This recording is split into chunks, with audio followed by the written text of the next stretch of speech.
Hello guys, আজকে আমি একটা নতুন রেসিপি নিয়ে চলে এসেছি। বাটা মাছের চারা দিয়ে, সর্ষে দিয়ে বাটা মাছের চারা। তো যদি রেসিপিটা আপনাদের ভালো লাগে, তো আপনারা এটাকে শেয়ার করে দেবেন, সবাইকে দেখার সুযোগ করে দেবেন। চলুন আসুন রেসিপিটা শুরু করা যাক। দেখুন, মাছগুলোকে আমি বাড়ি থেকে কেটে নিয়ে এসেছি, কেটে নিয়ে বাড়িতে ভালো করে এটাকে ধুয়ে নিয়েছি। এবার এই মাছগুলোর উপর লবণ আর হলুদ দিয়ে দেবো। হলুদ দিয়ে এটাকে মাখিয়ে নেবো। আর এই মাছ আনার জন্য যে যে জিনিসগুলো দরকার আছে সেগুলো হচ্ছে, এই আলুগুলোকে আমি এইভাবে কেটে নিয়েছি, দেখুন একটু চড়া চড়া করে, আলু ভাজার মতো আলু কেটে একটু মোটা একটু চড়া করে। পেঁয়াজ কুচিয়ে নিয়েছি, রসুন আছে 4 কোয়া রসুন আর কাঁচা লঙ্কা, আর হচ্ছে টমেটো কেটে নিয়েছি। এবার এই মাছগুলোকে আমি এটাকে তেলে ভেজে নেব। দেখুন, কড়াইটা বসিয়ে দিয়েছি, তেলটাও দিয়ে দিয়েছিলাম, তেলটা গরম হয়ে গেছে। এবার আমি মাছগুলোকে একটা একটা করে ছেড়ে দেবো তেলের মধ্যে। সবচেয়ে বড় কথা, আমার মাছ ছাড়তে ভয় লাগে, কারণ হচ্ছে তেলের চিটকাটা আছে তো।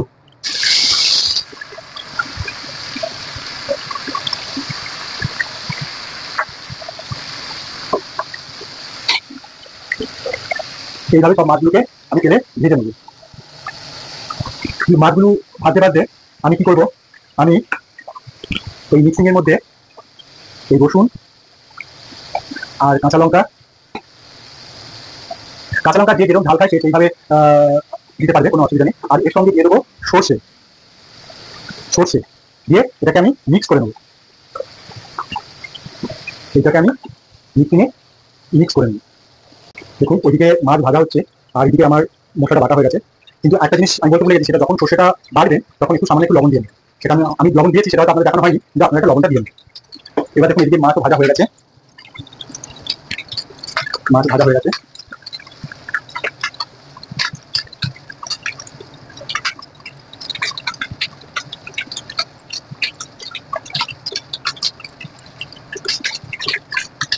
মাছ ভাজা হয়ে গেছে, এবার আমি মাছগুলিকে একটা একটা করে নামিয়ে দেবো।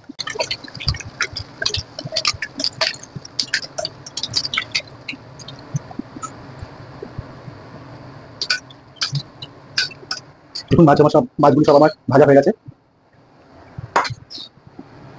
এইবার ওই মাছের তেলেই আমি এই আলুগুলোকে হালকা ভেজে নেবো।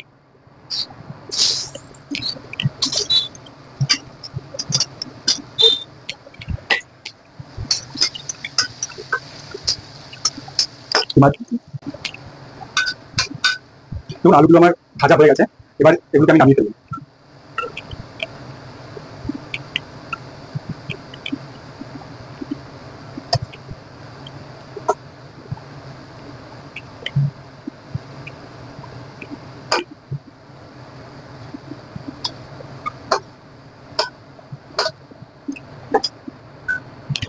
আলুগুলো একটু ভেজে নিয়েছি। ওই তেলের মধ্যে আমি কিন্তু আর কোনো তেল দিচ্ছি না, ওই তেলের মধ্যে আমি দুটো শুকনো লঙ্কা আর তেজপাতা ফোড়ন দিয়ে নেবো। আর যে পেঁয়াজগুলো কুচি করে রেখেছিলাম সেগুলো দিয়ে দেবো।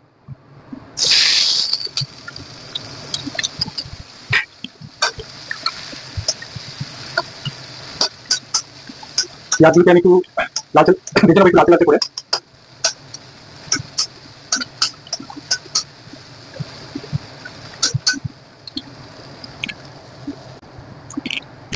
দেখুন, পেঁয়াজগুলো লালচে লালচে করে ভাজা হয়ে গেছে।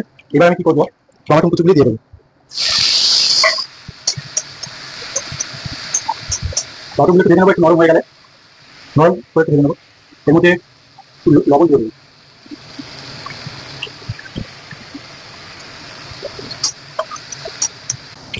দেখুন, টমেটোগুলো সব নরম হয়ে গেছে।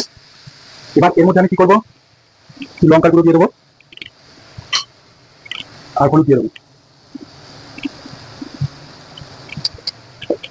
আর ওই মাছের যে হলুদ ছিল সে জলটাও দিয়ে দেবো।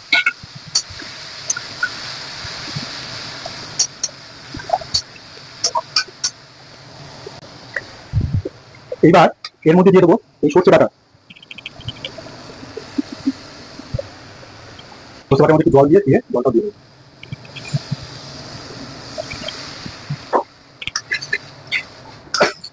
সর্ষে বাটাটাকে বেশি কষাবো না, তাহলে কুটে হয়ে যাবে।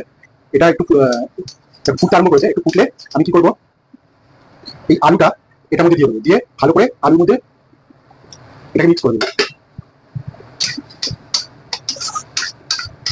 একটু রেখে দেবো আলুর মধ্যে ভালো করে এটা মিশে যায়। যদি বেশি কষাবো না, সর্ষে যদি বেশি কষানো হয় এটা ফুটে হয়ে যাবে। এর মধ্যে আমি দুটো চেরা লঙ্কা দিয়ে দেবো। দেখুন এটা মাখা মাখা হয়ে গেছে। এবার আমি কি করবো, এটাতে জল দিয়ে দেবো।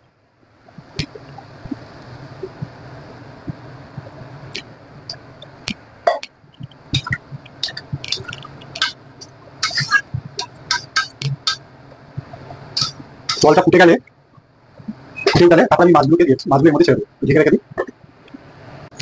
এবার দেখবো এটা ফুটেছে কিনা। দেখুন ফুটে গেছে। এবার কি করবো, এই মাছগুলোকে এখানে দিয়ে দেবো।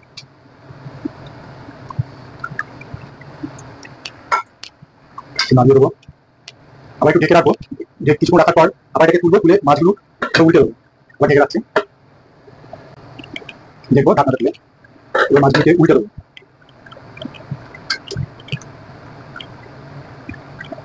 মাছ উল্টে দেবো।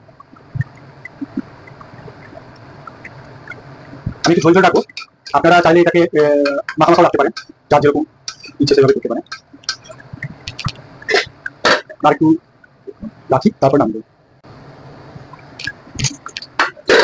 দেখুন আমার রেসিপি কমপ্লিট, আলু সব সিদ্ধ হয়ে গেছে। নামানোর আগে আমি একটু চিনি দিয়ে দেবো, আর একটু ধনে পাতা দিয়ে দেবো।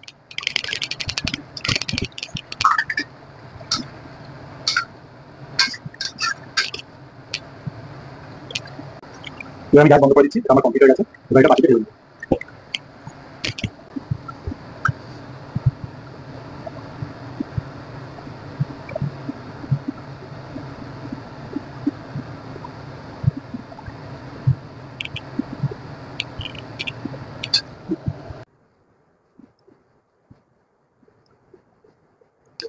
বাড়িতে ট্রাই করে দেখবেন আর বলবেন এটা কেমন হয়েছে। যদি ভালো হয় এটাকে শেয়ার করে দেবেন, সবাইকে দেখার সুযোগ করে দেবেন। আর বাড়িতে ট্রাই করে দেখবেন, যদি ভালো হয় কমেন্ট সেকশনে জানাবেন। গরম গরম ভাত দিয়ে সার্ভ করবেন, দেখবেন খুব সুন্দর লাগবে। আর এটা তেল মশলা খুবই কম, এটা স্বাস্থ্যের পক্ষেও হেলদি।